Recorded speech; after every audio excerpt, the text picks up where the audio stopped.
Hello everyone, एक बार फिर से आप सभी को योर स्टडी क्लासेज में स्वागत है। दोस्तों, आज की इस वीडियो में 7 मार्च यानी सामाजिक विज्ञान का वायरल प्रश्नों को लेकर आ गए हैं। यदि आपको भी 7 मार्च को सामाजिक विज्ञान का पेपर देने जाना है तो ये वायरल प्रश्नों को तैयार कर लीजिए, क्योंकि ये सब के सब महत्वपूर्ण प्रश्न है सामाजिक विज्ञान का। ठीक है, तो ये सभी के सभी महत्वपूर्ण प्रश्नों को आप अपने कॉपी में नोट कर लीजिए और इन्हें तैयार करके ही आपको जाना है। ठीक है, तो आपका देख सकते हैं जो पहला प्रश्न है कि जर्मनी के एकीकरण में सबसे महत्वपूर्ण योगदान किसका था। जर्मनी के एकीकरण में सबसे महत्वपूर्ण योगदान किसका था। जर्मन राष्ट्र का प्रथम सम्राट कौन घोषित किया गया।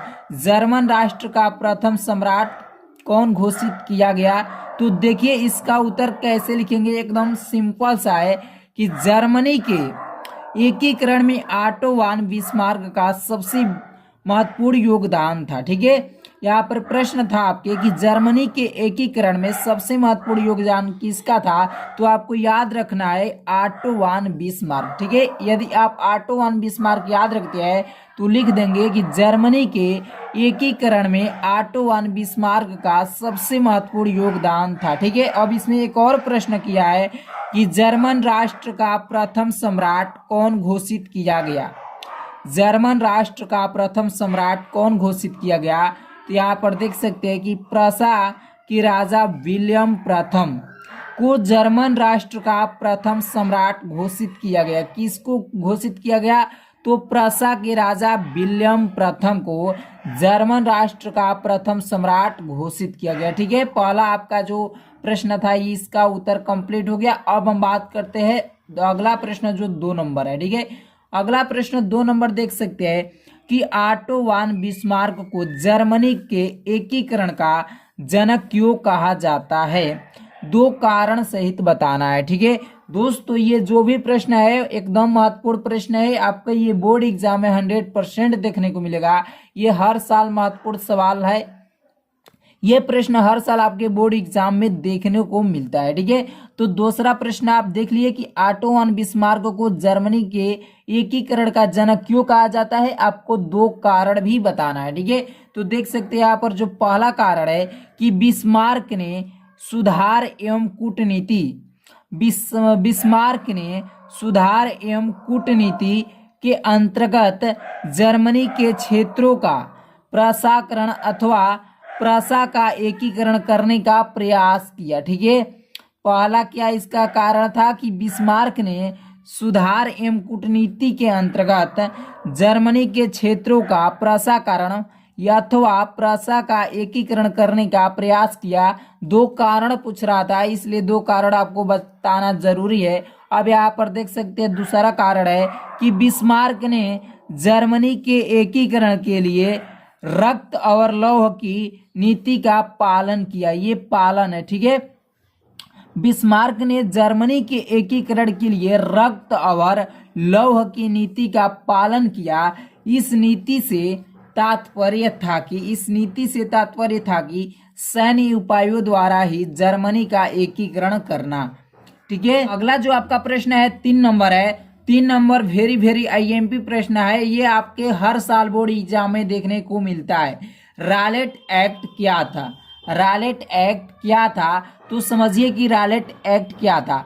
रालेट एक्ट सन 1919 में पारित एक ऐसा कानून था। रालेट एक्ट जो था एक कानून था, ये सन 1919 में बनाया गया कानून था, जिसमें भारतीयों पर किसी तरह के मुकदमे के चलाए बिना शंका के आधार पर गिरफ्तार कर 2 साल तक जेल में बंद किया जा सकता था। देखिए, रालेट एक्ट है कि भारतीयों को किसी भी मुकदमे के चलाए बिना शंका के आधार पर ही उसको गिरफ्तार करने के बाद 2 साल तक जेल में बंद कर दिया जाता था। ठीक है, यही रालेट एक्ट था। एक बार फिर से रालेट एक्ट देख लीजिए कि रालेट एक्ट सन 1919 में पारित एक ऐसा कानून था जिसमें भारतीयों पर किसी तरह के मुकदमे को चलाए बिना शंका के आधार पर गिरफ्तार कर 2 साल तक जेल में बंद किया जा सकता था। ठीक है, ये रालेट एक्ट जो था एक कानून बनाया गया था सन 1919 में। अब हम बात करते हैं अगला प्रश्न जो आपका 4 नंबर है कि रॉलेट एक्ट क्या था। देखिए ये रॉलेट एक्ट क्या था, इसको मैंने उत्तर अभी के अभी ऊपर अगला प्रश्न में पढ़ाया कि रॉलेट एक्ट क्या था, और उसी प्रश्न में है कि उसका विरोध कैसे किया गया, क्या परिणाम हुआ, उसका विरोध किया गया तो उसका परिणाम क्या मिला। तो देखिए रॉलेट एक्ट जो हमने अगला प्रश्न में पढ़ाया वही इसका रॉलेट एक्ट का उत्तर हो जाएगा। अब यहाँ से 3 प्रश्न पूछा जा रहा है कि उसका विरोध कैसे किया गया, तो बताएंगे कि विरोध कैसे किया और उसका परिणाम क्या हुआ।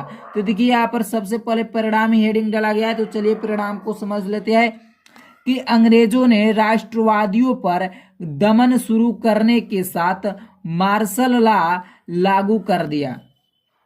क्या है कि अंग्रेजों ने राष्ट्रवादियों पर दमन शुरू करने के साथ मार्शल लॉ लागू कर दिया। 13 अप्रैल को जलियांवाला बाग हत्याकांड हुआ, उसका परिणाम लिख देंगे। ठीक है, 13 अप्रैल को जलियांवाला बाग हत्याकांड हुआ। अब इसी में पूछा था क्या एक और प्रश्न कि उसका विरोध कैसे किया गया, उसका विरोध कैसे किया, रॉलेट एक्ट का विरोध कैसे किया गया। तो इसका विरोध यहाँ पर देख सकते हैं कि भारत में लोगों द्वारा रॉलेट एक्ट का विरोध निम्न प्रकार से किया गया। ठीक है, रॉलेट एक्ट का भारत में निम्न प्रकार से उसका विरोध किया गया। कैसे किया गया देख लीजिए कि विभिन्न शहरों में रैली जुलूसों का आयोजन किया गया। ठीक है, उसका विरोध करने के लिए क्या किया गया, भिन्न भिन्न शहरों में रैली जुलूसों का आयोजन किया गया। अगला है कि रेलवे वर्कशॉप्स में कामगार हड़ताल पर चले गए, और आगे देख सकते हैं कि कई दुकानदारों ने दुकान बंद करके अपना अपना विरोध जताया। ठीक है, इसी प्रकार विरोध किया गया रॉलेट एक्ट का। उम्मीद करता हूं कि ये प्रश्न आपको समझ में आ गया होगा। ठीक है, प्रश्न आपका 5 नंबर है कि पूना पैक्ट पर किसके हस्ताक्षर हुए, पूना पैक्ट पर किसके हस्ताक्षर हुए, उसकी 2 शर्तें लिखिए। तो देखिए पूना पैक्ट पर गांधी जी और डॉक्टर BR अंबेडकर के हस्ताक्षर हुए थे। ठीक है, पूना पैक्ट पर 2 नेता गांधी जी और डॉक्टर भीमराव अंबेडकर के हस्ताक्षर हुए थे सितंबर 1932 में। पूना पैक्ट की 2 शर्तें निम्न है। ठीक है, 1932 की ये शर्तें हैं, सितंबर 1932 की। यहाँ पर 2 शर्तें भी पूछा है, तो 2 शर्तें आपको बताना जरूरी है। यहाँ पर पहला शर्त है कि अंबेडकर द्वारा दलितों के लिए अलग निर्वाचन क्षेत्रों की मांग को वापस लिया गया।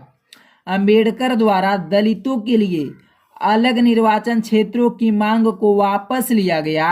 और दूसरा है कि दलित वर्गों को प्रांतीय एवं केंद्रीय विधायी परिषदों में आरक्षण दिया जाना। ठीक है, ये 2 इसका क्या था, शर्तें थी। किसका, पूना पैक्ट, 2 नेताओं के बीच हुआ था पूना पैक्ट, डॉक्टर भीमराव अंबेडकर और गांधी जी भी, उन्हीं की 2 शर्तों को लिखना था, तो 2 शर्तें ये हो गई। अब हम बात करते हैं अगला प्रश्न जो 6 नंबर है कि असहयोग आंदोलन कब और क्यों वापस लिया गया। असहयोग आंदोलन कब और क्यों वापस लिया गया, ये बहुविकल्पी प्रश्न में भी आ सकता है। ठीक है, तो यहाँ पर इसका उत्तर देख सकते हैं कि असहयोग आंदोलन सन 1922 ईस्वी में चौरी चौरा की घटना के कारण वापस ले लिया गया था। ठीक है, असहयोग आंदोलन किस सन में, तो 1922 ईस्वी में चौरी चौरा घटना के कारण वापस ले लिया गया था। अब हम बात करते हैं अगला प्रश्न जो 7 नंबर है कि खिलाफत आंदोलन किसने शुरू किया था। खिलाफत आंदोलन किसने शुरू किया था, मोहम्मद अली तथा शौकत अली ने। खिलाफत आंदोलन को शुरू करने वाले मोहम्मद अली और शौकत अली ने थे। ठीक है, यदि आप वीडियो को लाइक नहीं किए तो प्लीज वीडियो को लाइक कर दीजिए। अगर चैनल पर नए हो तो प्लीज चैनल को सब्सक्राइब करके साथ ही साथ बेल आइकन के घंटी को हिट कर लीजिएगा। तो आज की इस वीडियो में इतना ही रहने देते हैं, अगली वीडियो में मिलते हैं, तब तक के लिए जय हिंद जय भारत।